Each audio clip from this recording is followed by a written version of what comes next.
Window down, yelling out money, anything. Ayy, ooh, got the foot on the gas.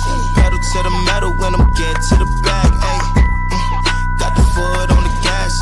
Pedal to the metal when the lane moving fast. Ayy, ayy, let them all cross. If they hate, then let them hate and make a bigger boss. Ayy. This episode is brought to you by SPI Logistics, the premier freight agent logistics firm in North America. For over 40 years, SPI has been diligently building the most successful freight agent network to provide first-class relationships for our shippers, receivers, and carrier partners. We are more than another transportation network. We are a dedicated team of professionals united by one singular purpose, and that is to expedite our agent success. All of our agents are set up for success on day one, as they are provided with a full suite of support staff that is ready to assist them with everything from after-hours emergencies to financial and administrative needs on a no-fee basis. This way, you can focus on continuing to grow your business. There is no financial risk to start, and you have the ability to earn up to 75% in commissions. If you are looking to take control of your financial future and build your business with the backing of one of the most successful logistics firms in North America, visit www.spi3pl.com to learn more. Do me a favor and let them know that the Freight Coach sent you. What is up, ladies and gentlemen? We are back. We are not live.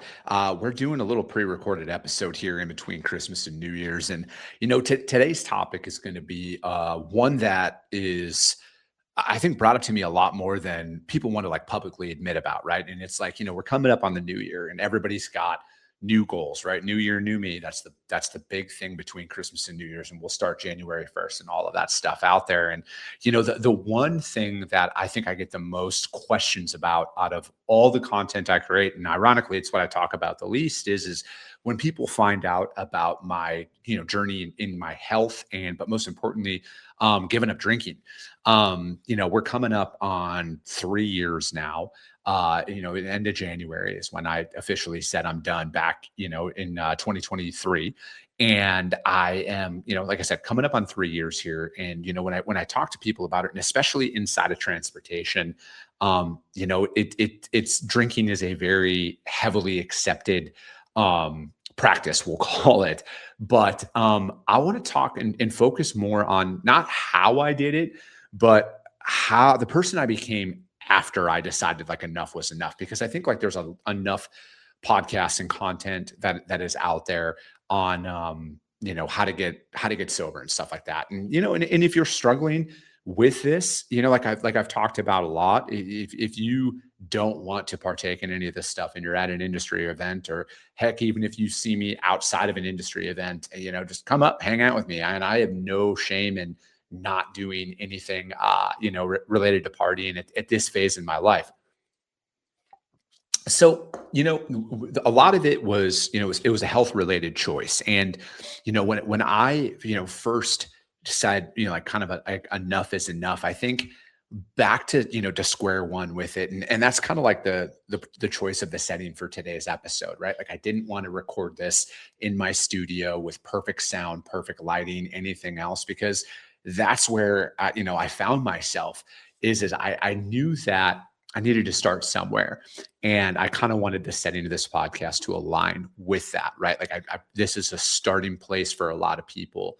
And, you know, the first hurdle I had to, you know, really attack head on was who is Chris Jolly as a man? Who is Chris Jolly as a person? Because ever since I was, you know, essentially 16 years old, alcohol was such a large part of my life from 16 to 36, right? So solid 20 years.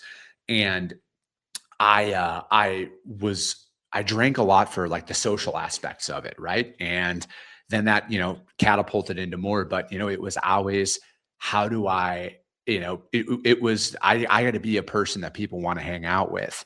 And it was always the life of the party. I was always, you know, I thought I was an extrovert. And to break it down to the simplest terms, for the longest time, I thought I was an extrovert, but mainly I was doing that because like I wanted to be invited places. I wanted to be included. And I figured the only way I could do it is if I was the one who was drinking and everything else. And, you know, what I came to realize early on is I don't like acting like that. You know, like I'm very content and comfortable with being the shy person that actually am kind of behind the scenes, right? Like when I'm home, I'm home, like I don't feel the need to want to go out and, earn that social clout anymore of, with partying. But, for me, it was accepting the fact, like, you know what, I'm not an extroverted person, and that's fine. Right. Like I'm very much an introvert. I am very much okay with being by myself.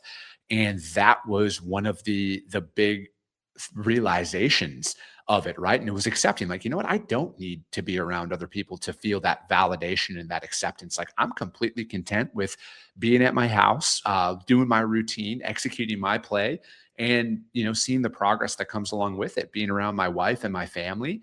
And that's all I was really searching for, right? So, like, one of the big things is, you know what, I don't need to be a social butterfly. I don't need that validation from other people to know that, like, I'm a good person, and I think that might be something that I was the only one who struggled with, but it was, nonetheless, it was something that I thought I needed to do. I thought I needed to be out there and around other people. And, it was an area of my life that I got wrong, because I kind of went against who I was as a man, to chase that acceptance. And I know I'm not the only one who goes through that, but that was one of the biggest realizations. And when I tell people that now, that, hey, like, I'm actually a very, very, very big introverted person, they have a hard time understanding it. But, like, what I've done is I've curated that personality that I can turn that on and turn that off. And I read a book earlier this year called The Alter Ego, and it really breaks it down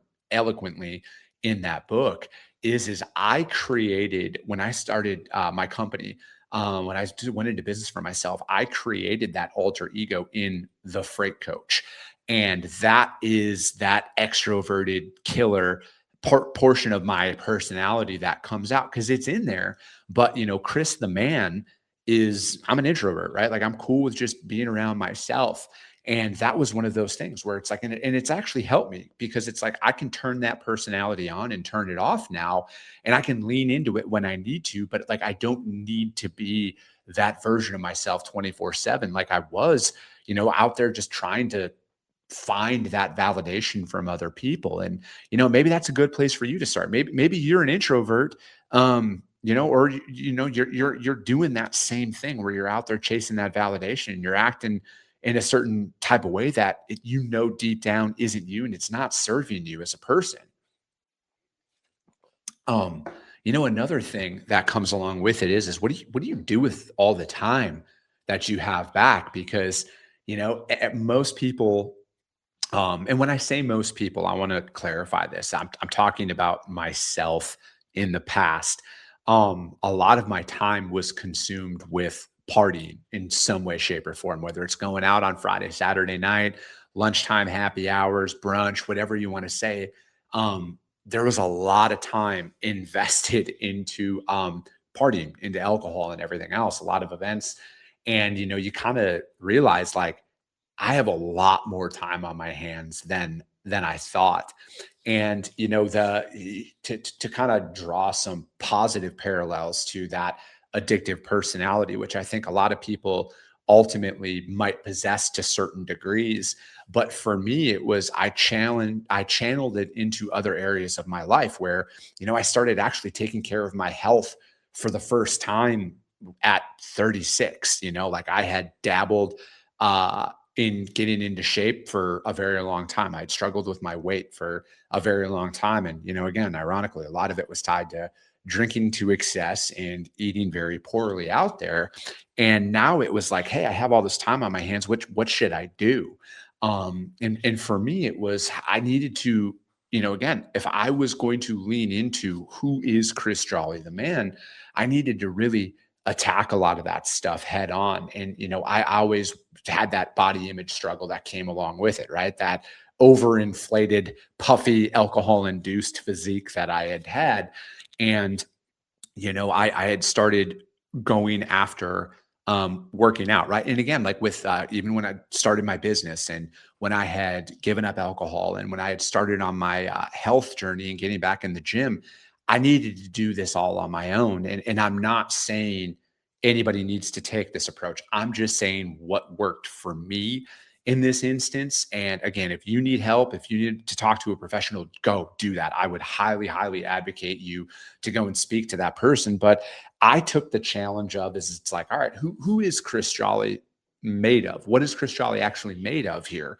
And I wanted to do a lot of this myself in regards to getting my health in line and developing these new habits, because again, you have all this free time that you didn't realize. So for me, it's like my staple, my anchor every single day is working out, right? Like I have to break a sweat 7 days a week, whether it's going into the gym, whether it's doing cardio at my house, something along those lines to really be that anchor point and that focal point for me throughout the day. And that has been, I've been able to lean into those addictive traits, that addict personality that I possess. And I was able to apply it into my health. And I'm coming up, I'm going to be 40 in about 4 months now, and I'm literally in the best shape of my life as a 40-year-old. And this is that time when a lot of people start coasting, or they've given up on their health and their fitness because they're like, oh, I'm 40, I'm old. And I want to challenge that, because it's like this is the most energy I've ever had in my entire life. And I attribute it to the fact that like my body is actually working for me now, not in recovery mode of alcohol and shitty foods and everything else that come along with it, where it's like I'm now applying that methodology to go out there and to actually improve my health and the energy levels that I have now. Again, like I've never felt this good in the entirety of my life. And that's going back to when I was a teenager. That's going back to when I was in my early 20s. This is the most energy that I've had. This is the most focus that I've ever had. Like my functionality is as at an all-time high right now. And to me, it came along with realizing like I was not nearly living up to my full potential in a lot of what I was doing. And a lot of my time was consumed with being hungover, or, getting over the night before and everything else. And, so I found a new love and a new passion for that. And, it's one of those things where again, if I was going on that self-discovery journey of learning how to be and function without, I needed to fill that time. I needed to fill that void. And I think a lot of that is what draws a lot of people back in is you have more time on your hands. You have more time to think about what you're not. And that draws people back in. At least I know that that's an area that I struggled with, where it's like, if I wanted to stop doing something, whether it was eating bad or drinking, I realized I had to deal with myself. And I think like that's a big hurdle for a lot of people that, a lot of people avoid. Is they're like, what? I'm not comfortable in my own skin. I want to go back to that comfort of partying and everything else, because if there's one thing you will never have a hard time finding is somebody to drink with. There is a hard time finding a lot of people that want to go out and work out with you at 5 a.m. on a Saturday or a Sunday to get that in. So it's like, filling that void. But again, that comes along with that self-discovery phase of your life, when you give up on partying and everything else, is you're getting comfortable in your own skin and your own thoughts. And that's why it's like, for me, I would highly, highly recommend anybody do 75 Hard. It's Andy Frisella's program. It's been a staple of my life for the last 3 years now. I've completed Live Hard once as well. And I would highly recommend looking into doing that and committing to the whole year of it, because it's more of a it's not more of it is a mental program. And I think like if you need to, that's the big thing that you have to overcome with when you're giving up and making any of those meaningful changes, is you got to overcome your mind. That's something that and that is a perishable skill. All right, that is one of those things that you have to overcome. And because your thoughts, that voice that comes in that tries to pull you back into not living up to your full potential, taking that easy route that gets you short-term comfort but long-term pain, is that it knows all of it. It's the best salesman, to put a business analogy in there. It's the best salesman you've ever talked to, because it knows exactly what it needs to tell you to give up and to go back to those areas of comfort. And that's why it's like, building that structure around your day of finding those things to fill those voids so you're not caught up in your thoughts, because I think that will drag you in, going back into partying and everything else more than anything is when you're sitting there by yourself.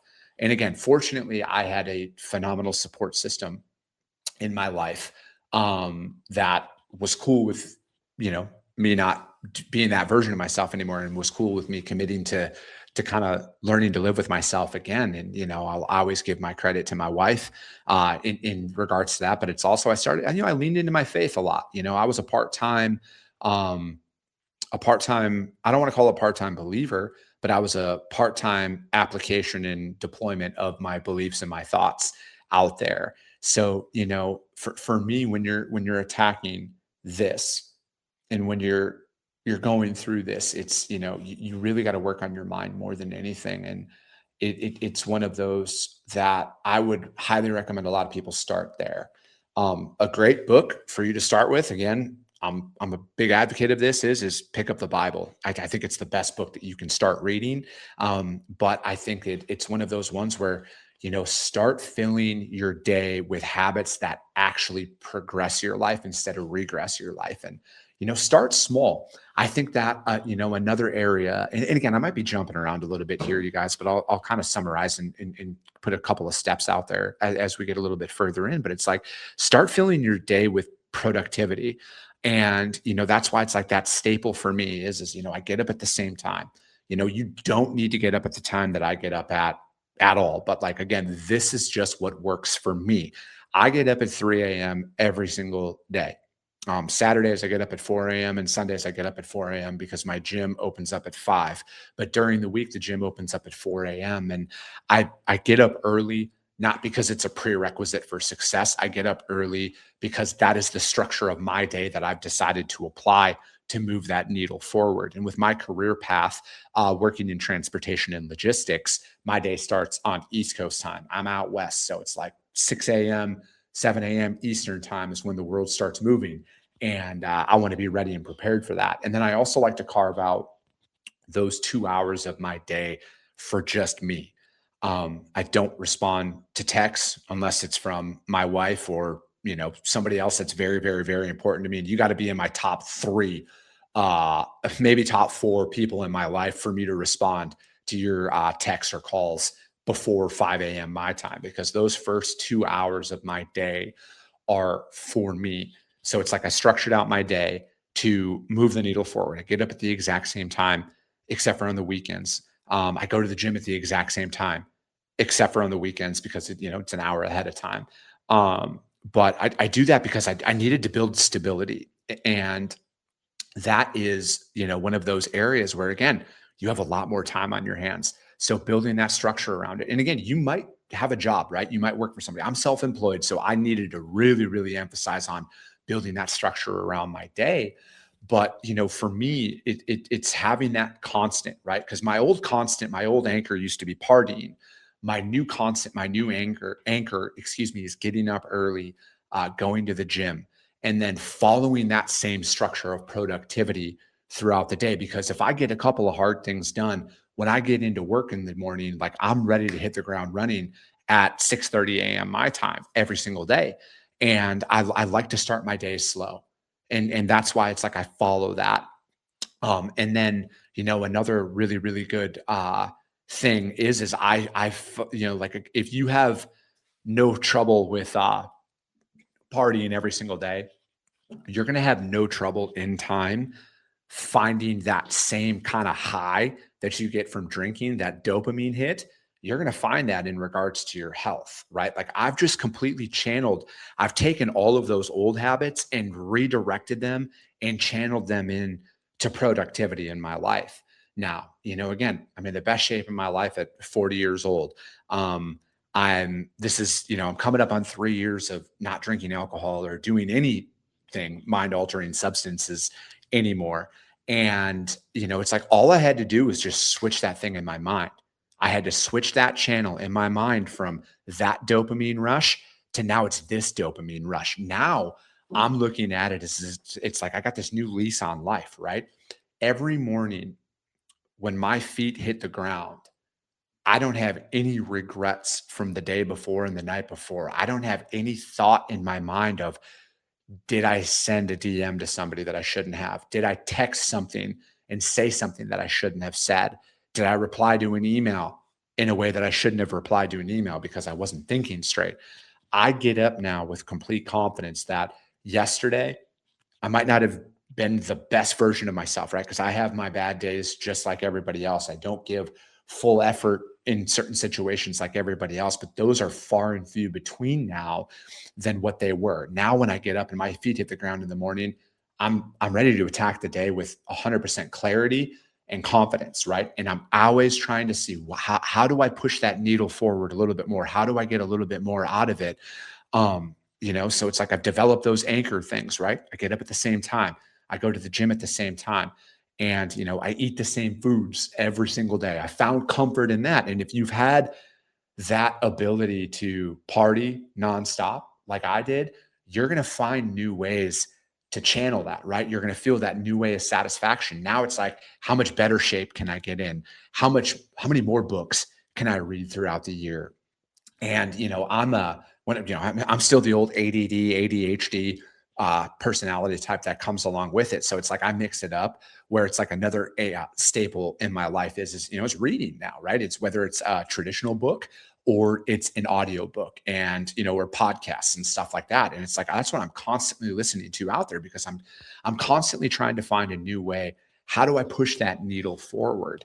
Because, again, if I'm going to have to fill my mind with stuff, it's got to be productivity based. It can't, because that little voice that's in your ear at all times, especially when you're first getting off, we'll call it off the sauce, and you're starting to move that needle. It's like 10 feet tall when you're starting, but the further and further away you get from it, the smaller and smaller it gets, and the less likely it's going to be to really throw you off course. And but it's always there, right? It gets easier to manage as you get further and further away from it, but it's always there. And that's one thing that I've had to come to accept, right? Because like I thought there was something wrong. I'm like, why is this so hard to overcome? Why is it so hard to not want to do certain things? And it's because that comfort is always there. And, some people might look at it as, again, I'm a man of God. There's that adversary. Some people call it the devil, evil, whatever you want to say, that adversary is always there. There's always something that's pulling you off that track. And I want you to almost embrace the fact that that's always going to be a thing. But like now the more improvements that I make in my life, the less amount of a stronghold that voice might have in my decision making, right? Because again, I thought that was something that was wrong with me, but like the more people that I meet and talk to that are on the same journey as me, they all have that, and you're not alone in that. But again, you fill that void, and again, it's like you're mastering your mind more than anything, and that's the biggest hurdle that you're going to have to overcome. At least that's the biggest hurdle I had to overcome is my mind. And I fill those voids of time that I used to spend with drinking alcohol and everything else. And every event in my life, it's like if I go back, sporting events, alcohol, concerts, alcohol, weddings, alcohol, parties, alcohol, everything was there, right? Where it's like, this is that hurdle that's going to have to be there for you. And again, it's a bigger hurdle when I first started, but now I found that same addiction in sobriety than I did in partying, right? So it's like I can go to sporting events and watch a game and not partake in anything. But like I've also found that I like sports as much as the next guy, but like I don't care about him anymore, right? Like I don't have any emotional attachment to whether any of my teams win or lose or anything like that, right? Like my new focus is, how do I get my health to a top tier level? How do I get into the 1% of my health? How do I get my business into the 1%? How do I get my income into the 1%? That's where I've channeled all of that stuff too. But again, it's like, this is something that I will go through every day for the rest of my life. I am the exact same person now than I was when I was partying all the time. I've just learned ways to pull those different levers to channel it for progress instead of regress. And, when you're first starting out, I honestly think the biggest hurdle you're going to have to overcome is your mind. And that's where I would start. I would start with overcoming and working on your mind, but accepting the fact that that is going to be a staple, accepting the fact that it's like, hey, I just have to fill my mind with other things that will move me forward. It might be, you might like to paint, for example, right? Maybe you like to paint when you were a kid, or you're going to go back to those. You're going to discover new habits. You're going to discover new hobbies. But it's like, you got to do something. You cannot sit there and wallow. You cannot sit there and fall into that, oh, poor me, part of your life that got you and pulls you back in to alcohol, because I feel like that is what pulls more people in than anything is they don't want to attack their mind. They don't want to accept the fact that I'm the biggest problem that I have. And that was the hardest conversation I've ever had with in my entire life. So when I had to look myself in the mirror and say, Chris, you're the reason why your life is in shambles.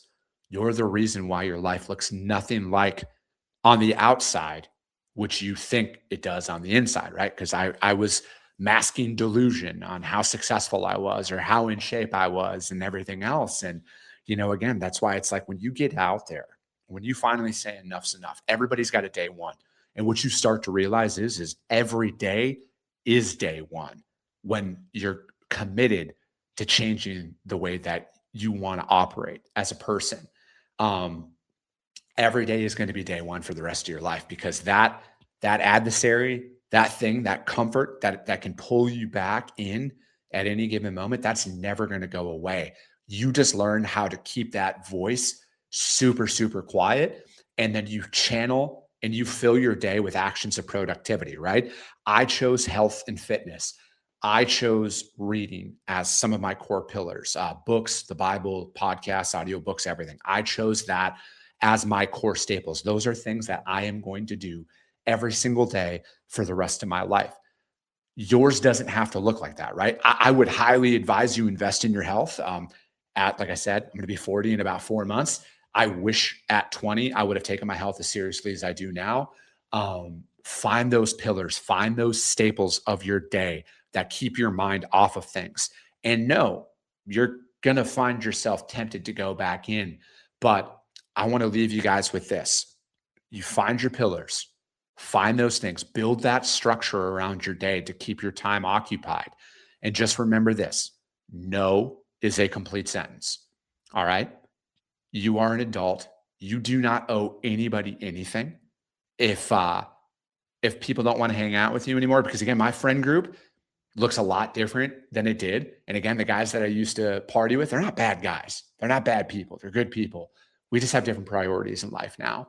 And that's fine. I wish them all the best. But you'll find a new group of people to be around. You'll find like-minded individuals out there. But you got to have to work on your mind. You're going to have to work on your mind. You're going to be accepting of the fact that you are somebody who you might not have thought you were, right? Like, again, people of my past knew me as the life of the party, the extrovert. I'm actually really content with being an introvert, and I'm fine with that. I'm comfortable in my own skin now. I don't owe anybody anything. Build that structure around your day, and then finally, no is a complete sentence. And just know this: you're going to be on your day one. I'm on my day one. My day one just happens to be about 1,000 days past that. But again, every day is a day one for me.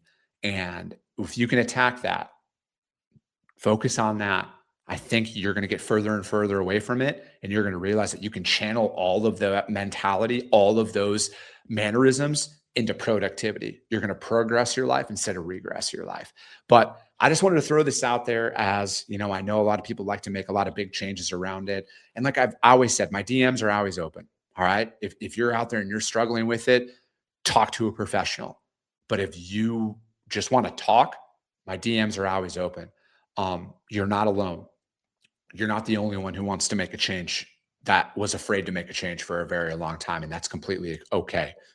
But it's going to be on you to make that decision that you've had enough. You've had enough of your own bullshit. And when you can do that and you start your day one, work towards silencing that noise that's in your head, that is your thoughts, that wants to pull you back in. You are very capable of doing that. I appreciate you guys. I love you guys. And we'll be talking to you soon. Came back with a bang. Window down, yelling out money, anything. Hey, ooh, got the foot on the gas. Pedal to the metal when I'm getting to the bag. Hey,